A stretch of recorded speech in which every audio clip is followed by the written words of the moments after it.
මේ සල්ලි හම්බ කරන්න ඕනද?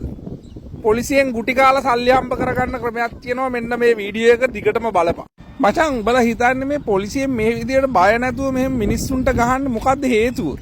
ඒ කියන්නේ මුන්ට කිසි බයක් නැහැනේ මිනිස්සුන්ට ඔහේ ගහනවා කිසි නීතියක් නැහැනේ. ඇයි හේතුවක් තියෙනවා මචං. හේතුව තමයි උඹලා පොලිස් කාර්යයෙන් වැරද්දක් වුණොත් එහෙම උඹලා කවදාවත් උන්ට විරුද්ධව අපරාධ නඩුවක් දාන්නේ නැති එක.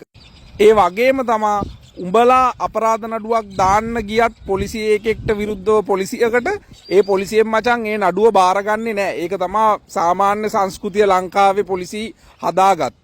එහෙම නඩුවක් උඹලා දැම්මොත් එහෙම අපරාධ නඩුවක් මුන්ට විරුද්ධව දැම්මොත් එහෙම මචං මුන් ඒ කරපු අපරාධයට අදාළ දඬුවම විඳින්න ඕනේ. ඒක හිරගත කිරීමක් අවුරුදු 5කටද 10කටද ඒක දණ්ඩ නීති සංග්‍රහය තියෙන එක උන් ඒක ලබන්න ඕනේ සාමාන්‍ය මිනිස්සු වගේම.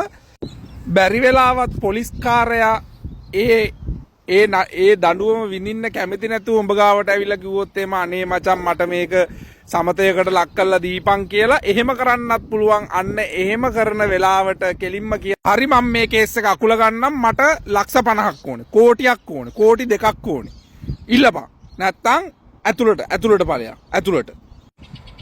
දැන් ක්‍රියාත්මක වෙන විදිහ තමා මචං මානව හිමිකම් නඩුවකට යන්නේ. ඒක මානව හිමිකම් නඩුවකට ගියාට මචං පොලිස් කාර්යෝ ගණන්වත් ගන්නෙ නැහැ. මොකද රජයෙන් උඹලට වන්දියක් හම්බෙනවා මේ පොලිස් කාර්යය හැමම උගේ රාජකාරිය ඔය සුපුරුදු පරිදි කාට හරි ගහගෙන එහෙමම යනුන් hina වෙනවා මචං ඔය මානව හිමිකම් නඩුවලට. තව ක්‍රමයක් තියෙනවා අර ASP කාර්යාලයට යන එක. ඒකත් වැඩක් නැහැ. ඒක අර මානව හිමිකම් නඩුවලට වඩා වැඩක් නැති එකක්. ඒක ගැන කතා කරන්න මෙපා. කෙලින්ම අපරාධ නඩුවක් දාන එක තමයි මචං වෙන්න ඕනේ.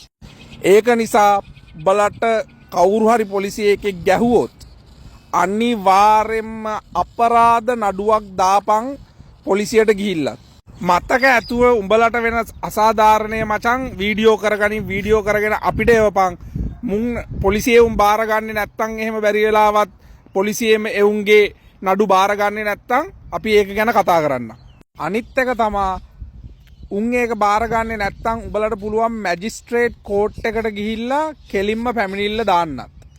කෙලින්ම පොලිස් ඒ ගහපු පොලිස් නිලධාරියට විරුද්ධව අපරාධ නඩුවක් සිවිල් නඩුවක් උඹලට පුළුවන් මානව අයිතිවාසිකම් යටතේ රජයෙන් උඹලට වන්දි මුදලක් ගන්නත් පුළුවන් තවත් නඩුවක් දාලා. එතකොට ක්‍රම දෙකයි.